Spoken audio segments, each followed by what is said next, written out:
ಜೈ ಬನಶಂಕರಿ ತಾಯಿ ದೇವಿ. ಇನ್ನೊಬ್ರು ಯಾರು ಮತ್ತೆ ನೀವು ಮಾತಾಡಿ.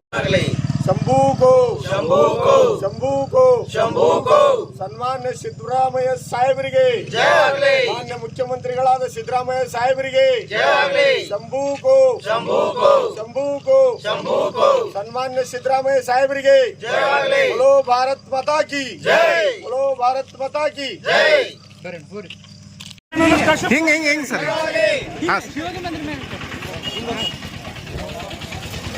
ವಿಜಯಾನಂದ ಎಸ್ ಕಾಶಪ್ಪನವರಿಗೆ, ವಿಜಯಾನಂದ ಎಸ್ ಕಾಶಪ್ಪನವರಿಗೆ, ವಿಜಯಾನಂದ ಎಸ್ ಕಾಶಪ್ಪನವರಿಗೆ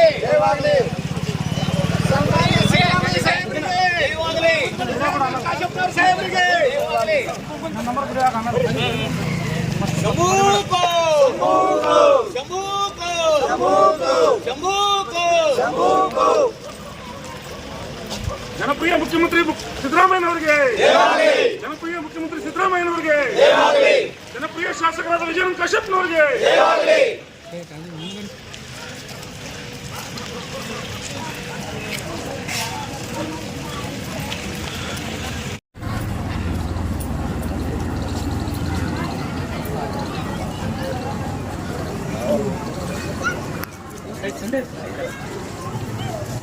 ಹುನಗುಂದ ತಾಲೂಕಿನ ಜನಪ್ರಿಯ ಶಾಸಕರಾದಂಥ ಡಾಕ್ಟರ್ ವಿಜಯಾನಂದ ಕಾಶಪ್ಪನವರ ಅಭಿಮಾನಿ ಬಳಗದಿಂದ ಪಾದಯಾತ್ರೆಯನ್ನು ಹಮ್ಮಿಕೊಂಡಿದ್ದೇವೆ.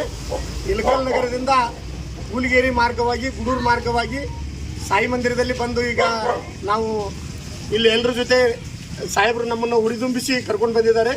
ಅದೇ ರೀತಿ ಮುಂದೆ ತಾಯಿ ಬನಶಂಕರಿ ದೇವಸ್ಥಾನದಲ್ಲಿ ಹೋಗಿ ಸನ್ಮಾನ್ಯ ಮುಖ್ಯಮಂತ್ರಿಗಳಾದಂಥ ನಮ್ಮೆಲ್ಲರ ಸಿದ್ದರಾಮಯ್ಯ ಸಾಹೇಬರ ಹೆಸರಿನಲ್ಲಿ ವಿಶೇಷ ಪೂಜೆಯನ್ನು ಸಲ್ಲಿಸಿ ಅವರು ಯಾವುದೇ ಕಂಟಕ ಇಲ್ಲದೆ ಎಲ್ಲ ಅವ್ರ ಮೇಲಿರುವಂತಹ ಸತ್ಯಕ್ಕೆ ದೂರವಾದಂಥ ಹಗರಣಗಳು ದೂರ ಆಗಲಿ, ತಾಯಿಯವರಿಗೆ ಶಕ್ತಿ ಕೊಡಲಿ ಅಂತೇಳಿ ಪ್ರಾರ್ಥಿಸುತ್ತಾ, ಇದು ನಮ್ಮ ಹುನಗುಂದ ತಾಲೂಕಿನಲ್ಲಿ ನಮ್ಮ ಜನಪ್ರಿಯ ಶಾಸಕರಾದಂಥ ವಿಜಯಾನಂದ ಕಾಶಪ್ಪನವರ ಅಭಿಮಾನಿ ಬಳಗದಿಂದ ಮೊದಲನೇ ಪಾದಯಾತ್ರೆ ಸಿದ್ದರಾಮಯ್ಯ ಸಾಹೇಬರ ಪರವಾಗಿ.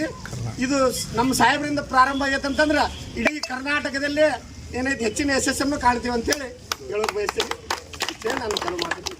ಎಲ್ಲರೂ ಸೇರಿಕೊಂಡು ವಿಶೇಷವಾಗಿ ನಮ್ಮ ಎಲ್ ಡಿ ಭಾಗವನರಾಜಿ ಮತ್ತು ನಮ್ಮ ಮಾಂತೇಶ್ ಹಡ್ಕಿಯವರು, ನಮ್ಮ ರಾಜು ಅಂಕಲ್ ಮತ್ತು ಹಳ್ಳಿ, ಈ ಸಂದರ್ಭದಲ್ಲಿ ಉಪಸ್ಥಿತ ನಮ್ಮ ವಿಜಯ ಮಾಂತೇಶ್ ಕಟ್ಟಿಯವರು ಮತ್ತು ಎಲ್ಲ ಅನೇಕ ವ್ಯಕ್ತಿಯವರೇ ಹಾಗೂ ಎಲ್ಲ ಪಾದಯಾತ್ರಿಗಳೇ, ಇವತ್ತು ಏನಿವತ್ತು ಈ ರಾಜ್ಯದಲ್ಲಿ ನಡೀತಿರುವಂಥ ಒಂದು ದೊಡ್ಡ ಷಡ್ಯಂತ್ರ, ಉದ್ದೇಶಪೂರ್ವಕವಾಗಿ ಆರೋಪ ಇರಲಾರ್ದೆ ಆರೋಪವನ್ನು ಮಾಡ್ತಾಯಿದ್ದಾರೆ.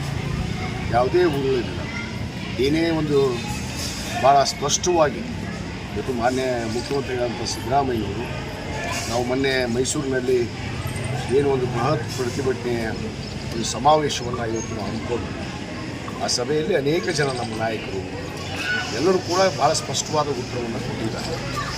ಇವತ್ತೇನು ಉದ್ದೇಶಪೂರ್ವಕವಾಗಿ ಷಡ್ಯಂತ್ರವನ್ನು ಮಾಡಿ ಏನಾದರೂ ಮಾಡಿ ನಮ್ಮೆಲ್ಲರ ನೆಚ್ಚಿನ ನಾಯಕರಂಥ ಸನ್ಮಾನ್ಯ ಸಿದ್ದರಾಮಯ್ಯನವರ ಹೆಸರಿಗೆ ಕಳಂಕ ತರಬೇಕು ಅನ್ನೋ ಉದ್ದೇಶದಿಂದ ಮತ್ತು ಈ ಸರ್ಕಾರವನ್ನು ಅಸ್ಥಿರ ಮಾಡುವಂಥ ಒಂದು ಕಾರ್ಯ ಇವತ್ತು ಭಾರತೀಯ ಜನತಾ ಪಕ್ಷದವರು ಇವತ್ತು ಮಾಡ್ತಾಯಿದ್ದಾರೆ.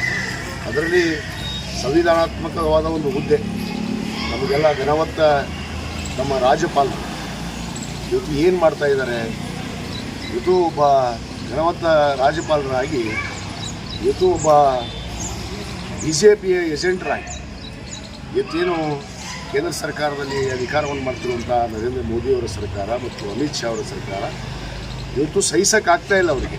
ಸಿದ್ದರಾಮಯ್ಯನವರ ಬೆಳವಣಿಗೆ ಏನು 2ನೇ ಬಾರಿ ಮುಖ್ಯಮಂತ್ರಿ ಆಗಿಬಿಟ್ರು, ಇವತ್ತು 2ನೇ ಬಾರಿ ಮುಖ್ಯಮಂತ್ರಿ ಆಗಿಬಿಟ್ರು ಅನ್ನೋ ಒಂದು ಉದ್ದೇಶದಿಂದ ಇವತ್ತು ಈ ಷಡ್ಯಂತ್ರ ಇವತ್ತು ನಡೆದಿದೆ. ನಾನು ಈ ಸಂದರ್ಭದಲ್ಲಿ ಏನು ನಮ್ಮ ಇಳಕಲ್ ನಗರ ನಂತರ ನಮ್ಮ ಅಭಿಮಾನಿ ಬಳಗ ಇವತ್ತು ಪಾದಯಾತ್ರೆಯನ್ನು ಇಳಕಲ್ ನಂತರ ಈಗಾಗಲೇ ಕಾಟಾಪುರ ನಮ್ಮ ಶಿರಡಿ ಮಂದಿರಕ್ಕೆ ಈಗಾಗಲೇ ಬಂದಿದ್ದಾರೆ. ಮತ್ತು ಇದೇ ರೀತಿ ತಾಯಿ ಬನಶಂಕರಿ ಮಡ್ಲಲ್ಲಿ ಹೋಗಿ ಸಿದ್ದರಾಮಯ್ಯನವರಿಗೆ ಯಾವುದೇ ಕಿಂಚಷ್ಟು ಕಳಂಕ ಬರದೇ ಇರೋ ಹಾಗೆ, ಯಾಕಂದರೆ ಉದ್ದೇಶಪೂರ್ವಕವಾಗಿ ನಡೆದಂಥದ್ದು ಷಡ್ಯಂತ್ರ. ಆ ಕಾರಣಕ್ಕೆ ತಾಯಿ ಬನಶಂಕರಿಯಲ್ಲಿ ಹೋಗಿ ಅವರ ಪಾದಕ್ಕೆ ಇವರು ಮಾಡ್ತಿರುವಂಥ ಹುನ್ನಾರದ ಬಗ್ಗೆ ಪೂಜೆಯನ್ನು ಸಲ್ಲಿಸಿ ನಮ್ಮ ಸಿದ್ದರಾಮಯ್ಯನವರು ಇನ್ನೂ ಆರೋಗ್ಯ ಭಾಗ್ಯ ಮತ್ತು ಅಧಿಕಾರ ಭಾಗ್ಯವನ್ನು ಮತ್ತು ಅವರು ಮುಖ್ಯಮಂತ್ರಿಯಾಗಿ ಮುಂದುವರಿಬೇಕು ಅನ್ನೋ ಒಂದು ಉದ್ದೇಶದಿಂದ ಇವತ್ತು ನಮ್ಮ ಯುವ ಬಳಗ ವಿಕಲ್ ನಗರದಿಂದ ಎಲ್ಲರೂ ಕೂಡ್ಕೊಂಡು ಇವತ್ತು ಪಾದಯಾತ್ರೆ ಮುಖಾಂತರ ಇವತ್ತು ಬದಾಮಿಗೆ ಹೊರಟಿದ್ದಾರೆ ತಾಯಿ ಬನಶಂಕರಿ ದೇವಿಗೆ. ಮಧ್ಯದಲ್ಲಿ ಈ ಪಾದಯಾತ್ರೆ ಮಾಡುವಂಥ ಸಂದರ್ಭದಲ್ಲಿ ಇವತ್ತು ನಮ್ಮ ಶಿರ್ಡಿಯ ಸಾಯಿಬಾಬಾ ಮಂದಿರಕ್ಕೆ ಕೂಡ ಇವತ್ತು ಪೂಜೆಯನ್ನು ಸಲ್ಲಿಸಿ ಇವತ್ತೇನು ಆ ಸಾಯಿಬಾಬಾನ ಅಲ್ಲಿ ಕೂಡ ಪ್ರಾರ್ಥನೆಯನ್ನು ನಾವು ಮಾಡಿದ್ದೀವಿ. ಎಲ್ಲರೂ ಕೂಡ್ಕೊಂಡು ನಾವು ಪ್ರಾರ್ಥನೆಯನ್ನು ಮಾಡಿದ್ದೀವಿ.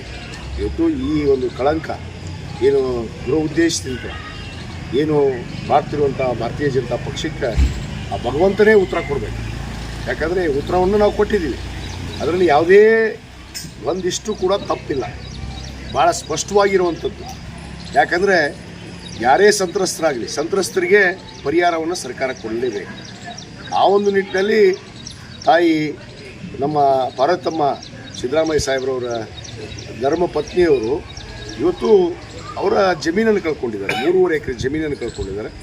ಅದರ ಒಂದು ಪ್ರತಿರೂಪವಾಗಿ ಇವತ್ತು ಸರ್ಕಾರ ಅವ್ರಿಗೆ ಮೂಡಾದಲ್ಲಿ ಒಂದು 13-14 ಸೈಟ್ಗಳನ್ನು ಕೊಡೋದ್ರ ಮುಖಾಂತರ, ಅದು ಪೂರ್ಣ ಆಗಿಲ್ಲ, 3.5 ಎಕರೆನೇ ಕೊಡಬೇಕಾಗಿತ್ತು, ಆದರೂ ಹೋಗಲಿ ಬಿಡು ಅಂಥೇಳಿ ಇವತ್ತು ಕೊಟ್ಟಷ್ಟು ಸಾಕು ಅಂಥೇಳಿ ಸಿದ್ದರಾಮಯ್ಯನವರೇ, ಸನ್ಮಾನ್ಯ ಸಿದ್ದರಾಮಯ್ಯನವರು ಅದನ್ನು ಶ್ರೀಮತಿ ಪಾರ್ವತಿ ತಾಯಿಯವರಿಗೆ ಸೂಚನೆಯನ್ನು ಕೊಟ್ಟಿದ್ದನ್ನು ಪಡೆದಿದ್ದಾರೆ. ಅದು 2021-22ರಲ್ಲಿ ಹಿಂದಿನ BJP ಸರ್ಕಾರದಲ್ಲೇ ಏನು ಭಾರತೀಯ ಜನತಾ ಪಕ್ಷದ ಅಧಿಕಾರದ ಅವಧಿಯಲ್ಲೇ ಅದನ್ನು ಆಗಿದೆ. ಇವತ್ತೇನು ಮಾಡಿದಂಥದ್ದಲ್ಲ. ನಮ್ಮ ಸರ್ಕಾರ ಬಂದ ಮೇಲೆ, ಅಧಿಕಾರ ಬಂದ ಮೇಲೆ ಇವತ್ತು ಅಭಿಮಾನ ಯಾಕೆ ಪಡ್ತಾರೆ? ನಮ್ಮ ಸಿದ್ದರಾಮಯ್ಯವರಿಗೆ ರಾಜ್ಯಾದ್ಯಂತ ಎಷ್ಟು ಅಭಿಮಾನಿಗಳಿದ್ದಾರೆ? ಪ್ರತಿಯೊಂದು ಗ್ರಾಮದಲ್ಲಿ, ಪ್ರತಿಯೊಂದು ಊರಲ್ಲಿ, ಪ್ರತಿಯೊಂದು ಓಣಿಯಲ್ಲಿ ಇವತ್ತು ನಮ್ಮ ನಾಯಕರಂಥ ಸಿದ್ದರಾಮಯ್ಯವರ ಅಭಿಮಾನಿಗಳಿದ್ದಾರೆ. ಇದು ಅವರಿಗೆ ಯಾರಾದರೂ ಮಾತಾಡ್ಸೋಕ್ಕೆ ಸಾಧ್ಯನಾ? ಮುಟ್ಟಕ್ಕೆ ಸಾಧ್ಯನಾ? ಈ ಸುಳ್ಳು ಆರೋಪಗಳಿಂದ ಅದೇ ರೀತಿ ಇವತ್ತು ಅಭಿಮಾನಿ ಅನ್ನೋದು ದೇವರಿದ್ದಾರೆ. ಅವರು ಯಾವತ್ತೂ ನಮ್ಮ ಕುಟುಂಬದ ಜೊತೆಗೆ, ನಮ್ಮ ತಂದೆಯವರ ಕಾಲದಿಂದ ನಮ್ಮ ತಾಯಿಯವರು ಆದಮೇಲೆ ನಾನು ಕೂಡ 2ನೇ ಬಾರಿ ಶಾಸಕರಾಗಿ ಆ ಕ್ಷೇತ್ರದಲ್ಲಿ ಇವತ್ತು ನಿರಂತರವಾಗಿ ಸೇವೆ ಇದೆ, ಜನರ ಸೇವೆ ಇದೆ. ಇವತ್ತು ಆ ಸೇವೆಯನ್ನು ಮೆಚ್ಚಿ ಇವತ್ತು ಅಭಿಮಾನಿಗಳು ಇದ್ದಾರೆ. ಅವರು ನನ್ನ ದೇವರು ಅಂತೇಳಿ ನಾನು ಭಾವಿಸ್ತೀನಿ. ಯಾಕಂದರೆ ಅಭಿಮಾನಿಗಳನ್ನೋದು ಒಂದು ದೊಡ್ಡ ಶಕ್ತಿ. ಅಭಿಮಾನಿಗಳ ಸಂಖ್ಯೆ ಇದ್ದಾಗ ಯಾರೂ ಕೂಡ ನಿಮಗೆ ಏನು ಮಾಡೋಕ್ಕಾಗೋದಿಲ್ಲ. ಅಂಥ ಅಭಿಮಾನ ಬಳಗವನ್ನು ಇವತ್ತು ನಮ್ಮ ನಾಯಕರು ಸಿದ್ದರಾಮಯ್ಯರು ಹೊಂದಿದ್ದಾರೆ. ಅದಕ್ಕೆ ನನ್ನ ಕ್ಷೇತ್ರದಲ್ಲಿ ನನ್ನ ಜನ ಪಾಪ ಎಲ್ಲರೂ ಕೂಡ ಒಂದು ಪ್ರೀತಿ, ವಿಶ್ವಾಸ, ಅಭಿಮಾನದಿಂದ ನನ್ನ ಜೊತೆಗೆ ಯಾವತ್ತೂ ಇರ್ತಾರೆ, ಮುಂದೂ ಕೂಡ ಇರ್ತಾರೆ.